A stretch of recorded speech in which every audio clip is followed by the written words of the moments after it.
तो मैंने बाबा रामदेव का नाम नहीं लिया, मैंने रामदेव का नाम लिया। अब रामदेव बनिया हमारे गांव में है, घी बेचते हैं, या रामदेव राम का कोई आदमी और हो सकता है जो घी बेचता हो, लेकिन इसको संज्ञान में लिया पातंजलि ने। और कल मेरे पास बालकृष्ण जी का फोन आया। बालकृष्ण जी ने कहा कि आपने कुछ बयान दिया है। तो हमने कहा हाँ, हम गए थे गाय भैंस पालने के क्रम में, हमारे मुंह से ये निकल गया कि रामदेव का घी खाने से आप स्वस्थ नहीं होंगे। तो उन्होंने कहा कि हमारा घी बहुत अच्छा है और शुद्ध देसी गाय का है, उन्होंने कहा। तो हमने कहा महाराज जी आप बहुत अच्छा है, आप देश सेवा कर रहे हैं, आपका घी बहुत अच्छा है, लेकिन एक बात का उत्तर दे दीजिए, हम भी गाय पालते हैं, लगभग 30 किलो दूध में 1 किलो घी तैयार, और 30 किलो का अगर 40 रुपए रेट के हिसाब से दाम लगा लिया जाए तो 1200 रुपए बनता है। उसके बाद कुछ कर्मचारी लगेंगे, कुछ लोग लगेंगे, तो 1500 लागत आई। तो आप 550 में कैसे बेच रहे हैं? बल्कि लोगों ने गाय पालना बंद कर दिया है, और उसमें आपका बहुत बड़ा सहयोग है, क्योंकि किसानों को लागत के हिसाब से पैसा नहीं मिल रहा है। तो फिर बात चली अपना, तो ये क्रम समाप्त हुआ। तो हमारी उनकी बातचीत हुई, तो उन्होंने कहा कि एक वीडियो आप बना करके रिलीज कर दीजिए। तो वही वीडियो बनाने के लिए हम आए हैं। बहुत अच्छा, वही वीडियो बनाने के लिए हम आए हैं कि बालकृष्ण जी ने मुझसे कहा था कि एक वीडियो बना करके, आप छोटा सा वीडियो बना करके, जिसमें जो है हमारे ब्रांड को अनापत्य प्रमाण पत्र दे दें, मतलब उनका बहुत बड़ा नुकसान हो गया है। तो मैं आया हूं उसी ब्रांड के चक्कर में। तो भाइयों और जो लोग भी मुझे सुनेंगे या सुन रहे हैं, उनसे मैं कहना चाहता हूं कि महर्षि पातंजलि का जन्म गोंडा में कोरण झील के किनारे हुआ था, जिस स्थान पर हम लोग इस समय बैठे हैं, और ये उनकी छोटी सी समाधि है। महर्षि पातंजलि का जन्म 200 ईसा पूर्व माना गया है। जन्म स्थान वर्तमान गोंडा, उत्तर प्रदेश, जो पूर्व में गोनर्द के नाम से विख्यात था। पहले गोंडा जनपद को गोनर्द के नाम से जाना जाता था।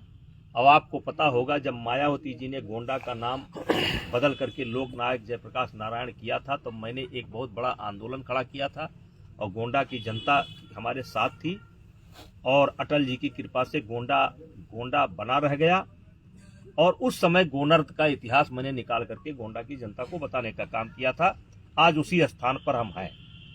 महर्षि पातंजलि व्याकरण की शिक्षा प्राप्त करने के लिए काशी गए थे। इनके गुरु पणनी जी थे, जिनसे पातंजलि जी ने व्याकरण की शिक्षा प्राप्त की थी। महर्षि पातंजलि महान चिकित्सक थे, जिन्हें योग सूत्र एवं चरक संहिता का प्रणेता माना जाता है। विश्व प्रसिद्ध ग्रंथ महाभाष्य के अनुसार श्री महर्षि पातंजलि का जन्म स्थान गोंडा कोरण ही बताया गया है। ये महाभाष्य के अनुसार ये कोरण ही बताया गया है, और इसी स्थान पर हम बैठे हैं। विश्व प्रसिद्ध वेबसाइट गूगल पर अवलोकन करने पर भी जन्म स्थान कोरण ही दर्शाता है, जहां इस समय हम लोग बैठे हैं। राजा भोज ने पतंजलि को तन के साथ मन का भी चिकित्सक बताया है। राजा भोज ने पातंजलि जी को तन के साथ मन का भी चिकित्सक उन्होंने बताया है।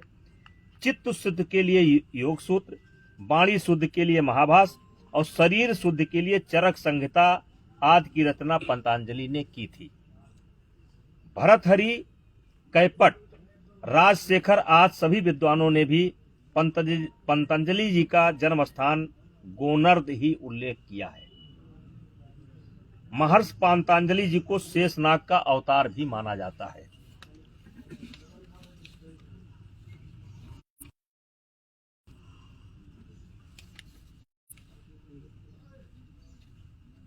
सनातन संस्कृति और हमारे ऋषि मुनि हमारी पूंजी है। इनके नाम का इस्तेमाल व्यक्तिगत लाभ बना करके, जिनके नाम से आप ब्रांड बना करके इस्तेमाल कर रहे हैं, क्या आपको कभी फुर्सत मिली कि महर्षि पातंजलि कौन थे? क्या गूगल पर आपने सर्च मारा कि महर्षि पातंजलि कौन थे? क्या महाभाष्य में देखा आपने कि पातंजलि कौन थे? और मुझे जहां तक जानकारी है कि आप गोंडा आए भी थे। मेरा कर रहे हैं,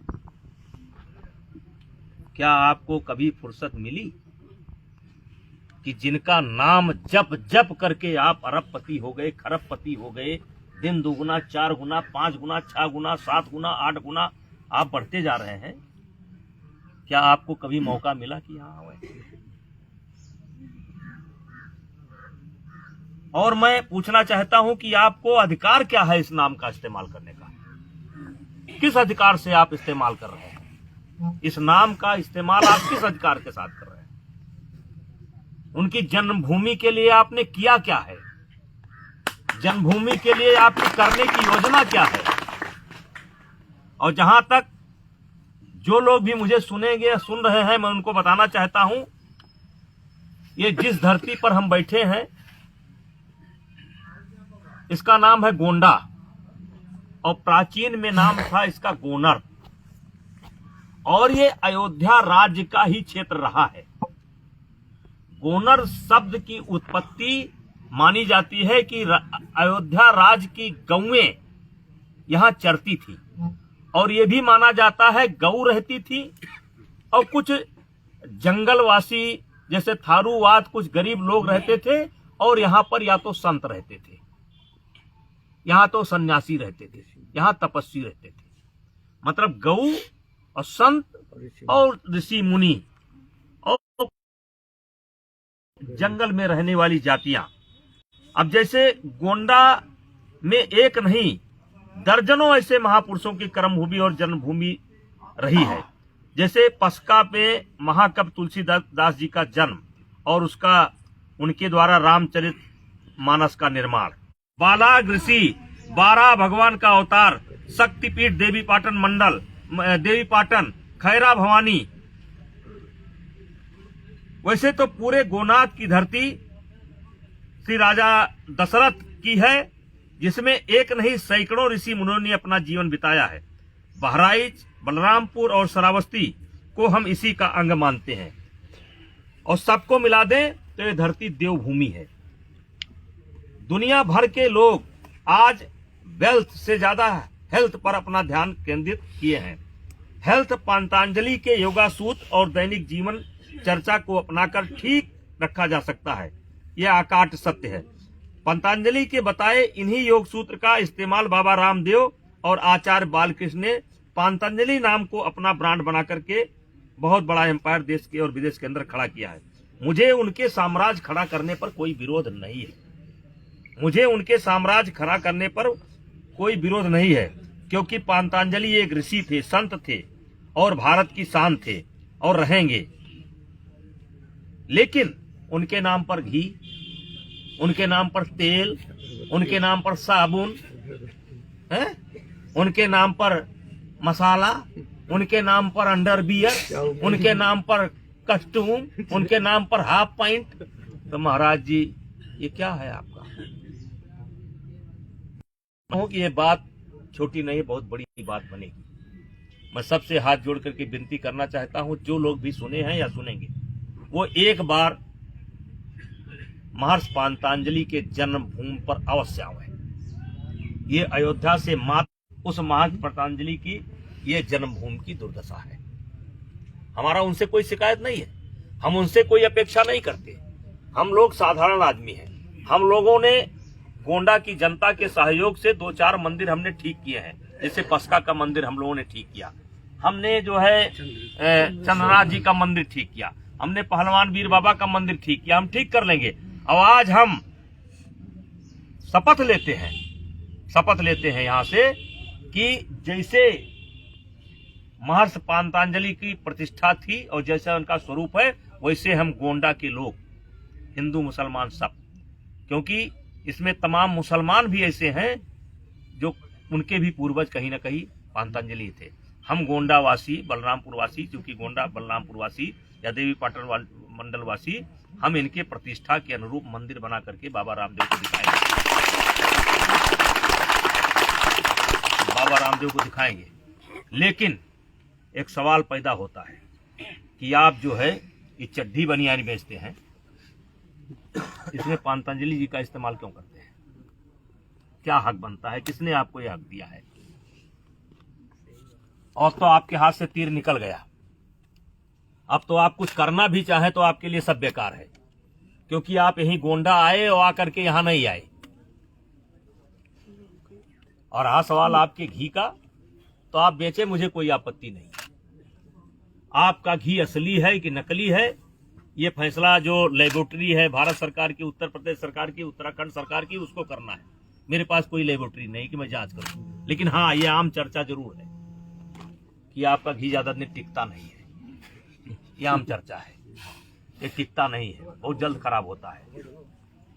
मैं उस पर बहुत सवाल नहीं उठाना चाहता हूं, लेकिन मैं साथ ही साथ ये भी कहना चाहता हूं कि इस ब्रांड का, इस नाम का इस्तेमाल अपने ब्रांड में बंद करिए।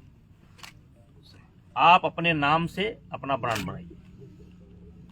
इसके लिए जरूरत पड़ेगी तो मैं अपने लोगों से बात करके, गोंडा की जनता से बात करके, भविष्य में जरूरत पड़ेगी तो एक बहुत बड़ा आंदोलन खड़ा करूंगा, और जरूरत पड़ेगी तो कानूनी पहलू से भी समझा जाएगा कि आपको ऐसे बड़े महापुरुष के नाम से चड्ढी बनियाइन और जो है असाला मसाला बेचने